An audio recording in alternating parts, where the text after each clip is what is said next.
세계적인 경제 주간지 이코노미스트가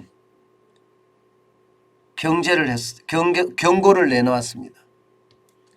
이대로 가면 세계 경제가 2년 내에 침체를 겪을 거다. 그것도 연착륙이 아니라 경착륙일 거다. 이렇게 이야기합니다. 요즘 부쩍 말입니다. 2년 내에 침체가 온다는 이야기가 많이 나오죠. 굉장히 많이 나오고 있습니다.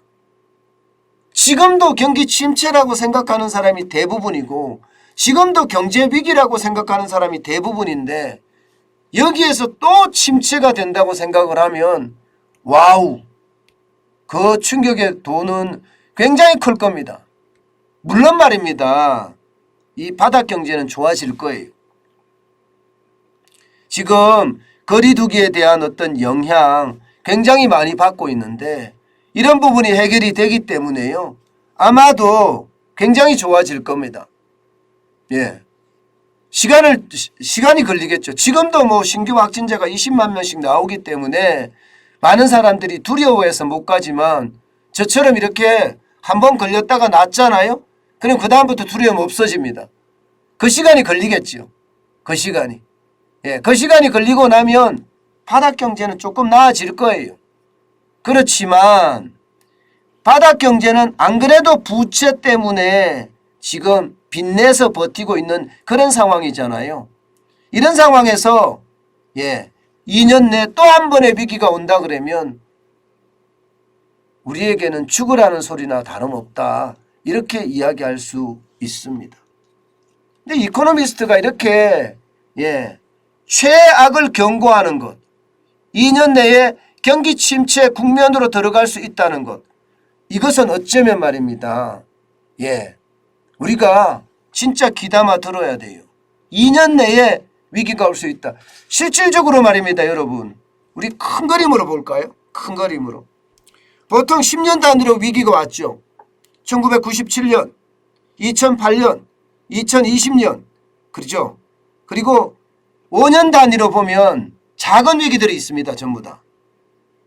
1997년에서 금융위기 2008년까지 사이에는요, 닷컴 버블의 붕괴가 있었고요. 우리나라 같으면 2004년에 카드 사태가 있었습니다. 그죠? 그리고 2008년에서 2020년 사이에는요, 남유럽의 재정위기라는 게 있었습니다. 실제로 보면 위기에서부터 한 5년 걸리죠, 5년. 빠르면 3년, 그죠? 빠르면 3년, 늦어도 5년이 걸립니다. 그런데 우리가 2020년에 최악의 경기를 겪었어요. 그러면 이때부터 3년이나 5년을 쳐보자고요. 3년이나 5년을. 2021년, 2022년, 2023년이면 3년이 되는 해입니다. 3년이 되는 해예요. 그러면 2023년, 그리고 좀 더 가서 2024년, 결국은 2023년 4분기에서 2024년 1분기 사이에 위기가 올 수 있다는 거예요. 작은 위기가. 작은 위기가 올 수 있다는 이야기입니다. 2000년대 닷컴 버블이 무너지는 것처럼 2012년에 남유럽의 재정 위기가 있었던 것처럼 기간별로 보면 충분히 올 수 있는 상황입니다. 게다가 장단기 금리 역전도 일어났잖아요. 2년물과 10년물에 미국 국채금리가 역전이 일어났습니다. 금리가 2년물이 더 비쌉니다. 2년물이. 쉽게 말하면 돈을 오랫동안 맡기는 10년물 금리는 싸고 돈을 짧게 맡기는 2년물 금리는 비싸고 거꾸로 됐잖아요. 그죠?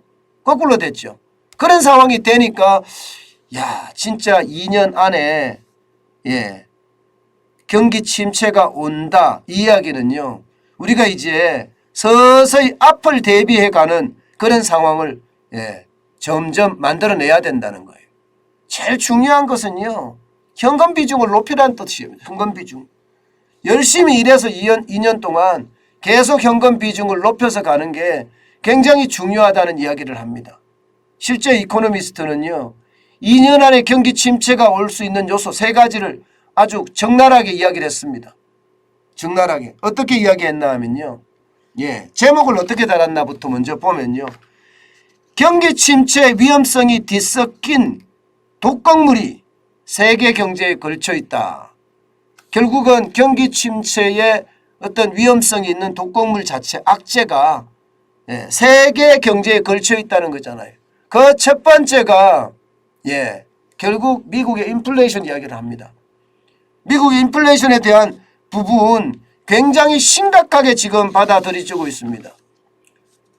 실업률이 3.6%로 떨어졌기 때문에 미국의 경제 위기는 좀 줄어든다 이렇게 말을 하지만 실질적으로 보면 미국의 어떤 물가의 상승률은 굉장히 커지고 있다. 게다가 말입니다. 이게 상품 물가의 상승률이 서비스 물가의 상승률로 이어진다.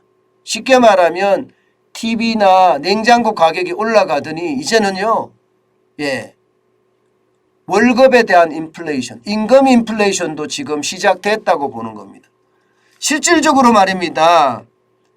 3월에 임금이 5.6%나 상승했다는 거예요. 3월에 임금이 5.6%나 상승했다. 그러면 여러분 어떻게 되나 하면요. 이제는요.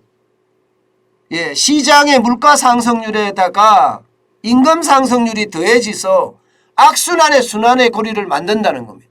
임금 상승률이 더해지면 말입니다.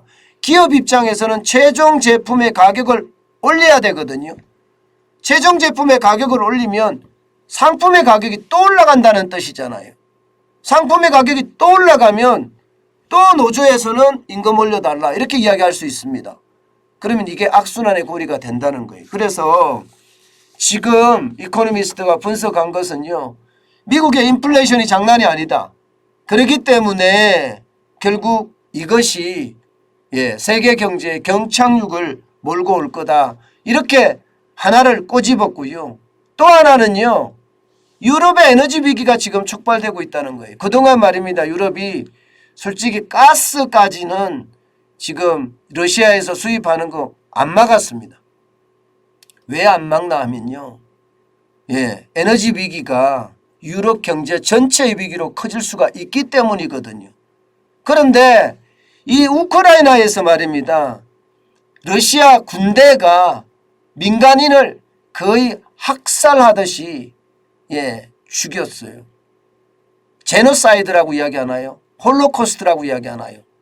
그야말로 인종청소라고 이야기할 만큼 이들은요. 잔인하게 인간이 인간을 죽이는 그런 우를 범하고 말았습니다. 강대국이 약소국을 짓밟는 게 이게 짓밟는 수준이 아니라 짓이기는 수준이다. 이렇게 이야기할 정도로 난리가 났습니다. 그러다 보니까 어떻게 됐습니까? 러시아는요. UN 인권이사회에서도 퇴출되고요. 국제기구에서 러시아가 퇴출되는 곳이 굉장히 많아졌어요. 이제는 러시아는요. 혼자 살아야 될지도 몰라요.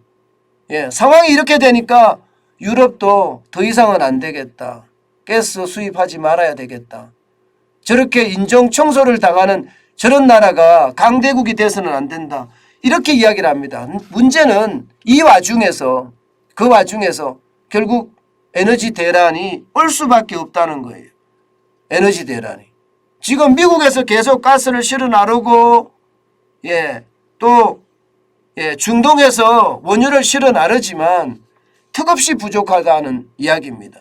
결국 그것이 세계 경제에 경착륙을 불러올 수 있다 하는 이야기를 지금 하고 있는 거고요.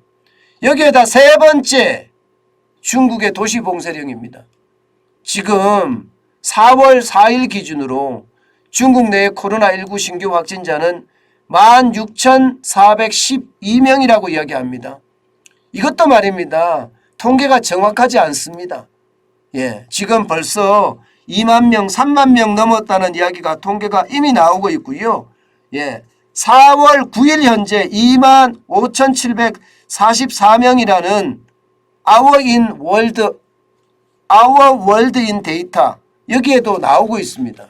그러니까 중국이 지금 그 어느 때보다 심각하다는 거예요. 그래서 선전도 봉쇄하고 상하이도 봉쇄하고 중국의 베이징도 봉쇄한다는 이야기가 나올 정도입니다. 이렇게 되면 중국의 경제 성장률은 최악으로 갑니다. 5.5% 성장하겠다고 이야기를 했지만 5% 이하로 떨어질 가능성이 굉장히 크다는 이야기예요. 예, 때문에 말입니다. 중국의 경제 성장률 자체가 큰 위협이 된다. 세계 경제는 그야말로 최악으로 갈 수 있는 그런 판을 만들 수밖에 없었다. 이렇게 이코노미스트는 분석하고 있습니다. 여기에다가 이코노미스트는 가장 중요한 말을 끝마무리에다 했는데요. 불황 위기를 충분히 피할 수 있는데도 각국이 대비가 늦어서 이게 불황을 맞을 수밖에 없다. 이렇게 아주 적나라하게 꼬집었습니다. 그 말은 무슨 말인가? 미국의 연방준비제도 중앙은행이 인플레이션을 적절히 못 막았다는 이야기예요. 금리 인상을 이미 그전에 했었어야 되는데 금리 인상 시기를 놓쳐서 오히려 잔치상이 지금 제사상으로 바뀔 가능성이 크다는 겁니다. 잔치상을 너무 오래 들고 있었기 때문에 돈이 다 동나서 제사상으로 바뀐다는 그런 이야기예요. 그만큼 말입니다. 상황이 심각한 거고 또 우크라이나를 침공할 때 이미 서방은 천연가스가 부족할 거라는 걸 예상을 했다는 거예요. 그런데 거기에 대한 조치를 제대로 취하지 않았고 러시아에 대한 의존도가 너무 과도했다는 것. 이미 알고 있었는데도 대응을 못했다는 겁니다. 게다가 중국의 오미크론에 대한 이야기. 이것도 이미 예견된 일이지만 정부 당국이 굉장히 소홀하게 대하는 바람에 결국 세계 경제는 경착륙으로 갈 수밖에 없다. 이런 이야기를 덧붙이고 있는 겁니다. 여러분, 제가 여러분들에게 말씀을 드릴 때도 충분히 앞으로 경제가 저는 경착륙할 수 있다고 생각을 하는 거거든요. 그런데 생각했던 것보다 우리 입장에서는요. 상황이 더 나쁩니다. 우리처럼 바닥을 이렇게 완전히 통제하면서 방역을 한 나라가 그렇게 많지가 않아요. 다른 나라는 자영업자들, 소상공인들 장사해주게 하면서 말입니다.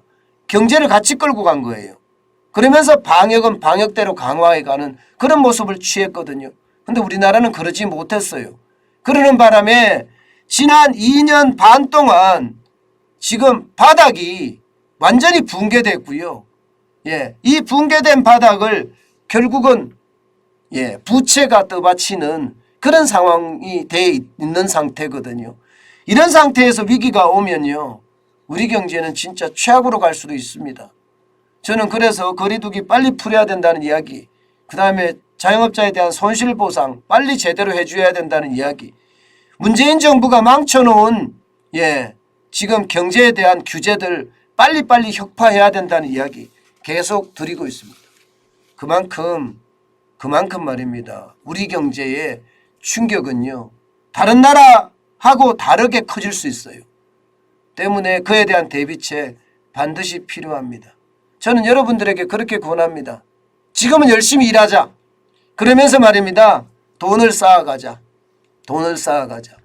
그 언젠가 올 위기를 위해서 우리는 준비를 하는 게 좋다. 그때는 분노의 매수가 가능하거든요. 부자라는 게 그렇습니다. 그런 위기 때 부자가 되는 겁니다. 저는 분명히 위기가 올 거라고 생각을 하고 있고요. 지금도 위기인데 이보다 더한 위기가 올 수 있다는 것 분명히 우리는 인식하고 살아가야 할 것 같습니다.